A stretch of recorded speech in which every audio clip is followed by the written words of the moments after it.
Start that again.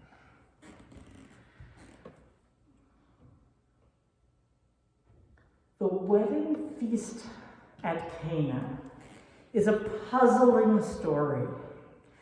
And my seminary professor, Richard Askoff, offered an interpretation that made the conversation between Jesus and Mary make a little bit more sense. So that's really, really wobbly. There we go. So we have these words going back and forth between them. Mary says, I said Mary says, and this is important. Mary is not named in John's Gospel. Characters are very important to to the author of John's Gospel. And there are a number of people who play very important roles in the gospel, and Jesus' mother only appears here and at the cross, and she is not named. So that's some context on this, whether the author of John's gospel didn't know Mary or maybe knew Mary a lot better. I don't know, but we bring all of our Luke-based understanding of Mary, and we might miss something in the text if we just try to listen to it. Just let John's Gospel stand by itself for a moment and listen to it. Jesus' mother, so Jesus is the head of his household, supposedly. We see no mention of Jesus' father. And like it is in some countries today in the Middle East, it was even more so back then. Women needed to have a man. There had to be a man who was legally responsible for her. And so Jesus was the man who was legally responsible for his mother. That would be something that everybody would assume in the text. There was no reason to believe otherwise. That was the normal way of things. So Jesus is traveling has gone with his disciples and his mother, and probably a big crowd of other people who were drinking a lot of wine, to a wedding. And Jesus' mother comes up to him and says, "They're out of wine." Now, the traditional way that I was taught to understand this story when I was in Sunday school was that Mary was asking Jesus for a miracle. But what Richard suggested, and which makes a lot more sense to me, is that Mary was giving Jesus a hint. It's time to go. They're going to be embarrassed if they run out of wine, and you're here, and you're in charge of a whole bunch of people who will leave when you leave. And it will save them a lot of embarrassment if we just head on out. So Mary says to Jesus, "They're out of wine." And Jesus' reply, and I think hundreds of years of scholars interpreting the scripture might have something to do with exactly the way it sounds. But, "Woman, what concern is that to you and to me? My hour has not yet come." So what is Jesus saying here? Is Jesus saying, what did we all learn in Sunday school? Well, those of us who went to Sunday school, what's Jesus saying? I'm not ready to do miracles yet. It's not time for me to start my ministry yet. And then Mary says, do whatever he says. And then Jesus has this miraculous turn of heart because of what his mother says, and Jesus decides that he will indeed do a miracle. But if Mary is saying they're out of wine, let's get going, and then Jesus says, I'm not ready for the party to be over yet. It's not my time to leave yet. He's saying it's not my time to do miracles. He's saying it's not my time to leave the wedding yet. And so then Mary, in Richard's interpretation, throws up her hands and says to the servants who were trying to usher them towards the door and give them their cloaks and give them their little party favors and send them on the way, it says, just do whatever he tells you to do. See, that to me makes more sense than this more sculpted idea that Mary's encouraging Jesus into his first miracle. And so Jesus tells them to fill up the water bottles or the water cisterns for the purification. And it's 660 liters or thereabouts of water he asked them to fill. So again, this would take a little while to do, depending on what kind of system they had and how fast they could move the water. If it was all being moved by hand, I can see it being quite arduous, but maybe, the Romans had really fancy water systems, so maybe they had some of that going too.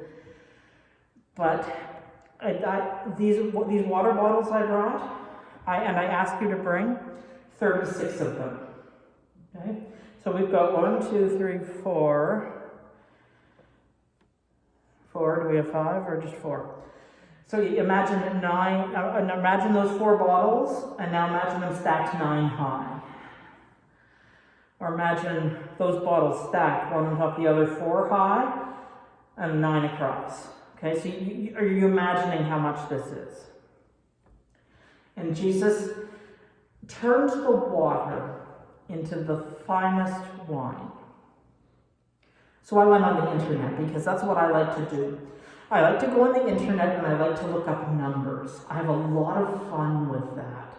Much more fun than I should.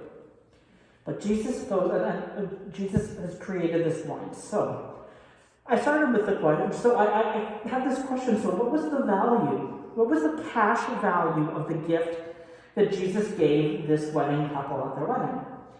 And I started with, okay, so I'm going to go to the Manitoba liquor store, and I could even specify Verdun, and I decided on purpose I would specify Verdun, rather than the fanciest wine stores of Winnipeg or anything like that.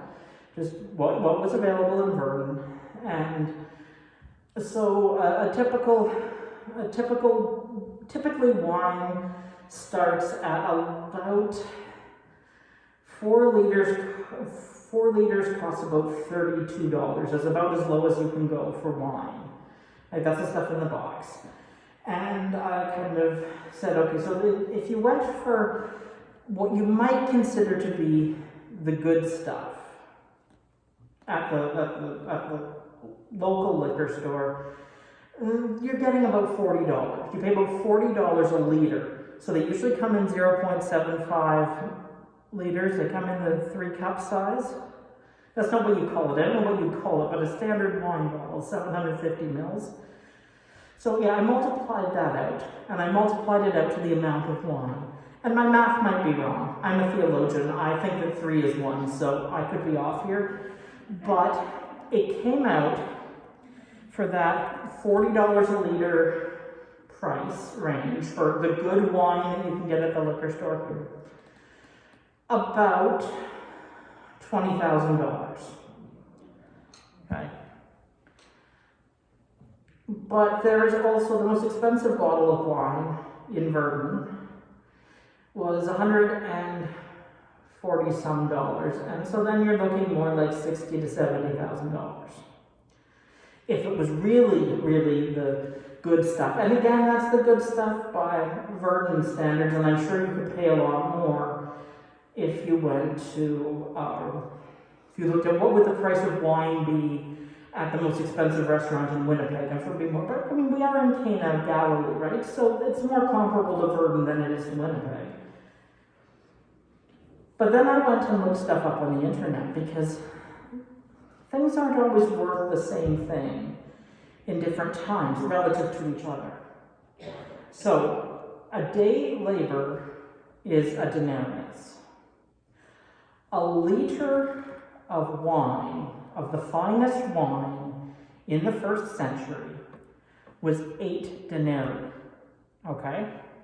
So that works out to a common day laborer, 8 denarii.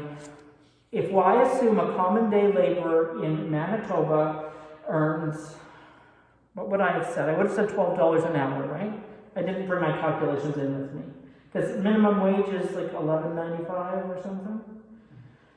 Anybody know? Anybody pay minimum wage, make minimum wage?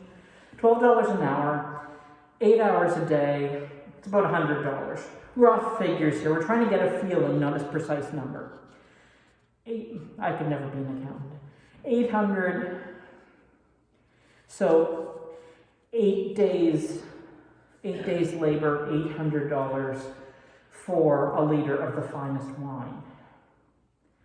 That, in my calculations, worked Jesus' gift out to be a contemporary equivalent of $250,000. So Jesus has created a ridiculous abundance of wine. He hasn't just covered them over for the extra little bit his disciples were drinking. He has supplied them in abundance for a long time, for a generous gift that they could sell it after the wedding's done and be set for life pretty much. And this is the kind of abundance that God gives. The point of this story isn't so much when Jesus was alive on earth, he could do really cool things. Because, we could sit and argue about what cool things Jesus could or couldn't do. We could make up stories for how Jesus might have made the miracle appear to have happened. But it's interesting that it's called not a miracle in John's Gospel, but a sign. Jesus is showing us what God is all about. And what Jesus is showing is a ridiculous amount of generosity. That God has blessed us with a ridiculous amount of generosity, infinitely more than we could ever ask or imagine. That comes from Ephesians, I believe, and it's part of the liturgy every Sunday in some churches we say, glory to God who has given to us infinitely more than we can ask or imagine. So the perspective for us as Christians is that we're being called to in this story is that God gives us infinitely more abundance than we can even get our heads around. But the world is yelling at us to think that things are scarce. Remember 2020 and toilet paper? This idea that we're running out of things, that there isn't enough, that we aren't enough, and we need to get more. That is the message of Caesar. That is the Caesar is Lord message of our time, is that there isn't enough, and we as good consumers need to go on and keep consuming. Because if we don't keep consuming at too much math in one sermon, exponentially increasing rate, if we don't spend more and more and more, everything's going to collapse. And God's message is different. God's message is, I've already given you everything you need.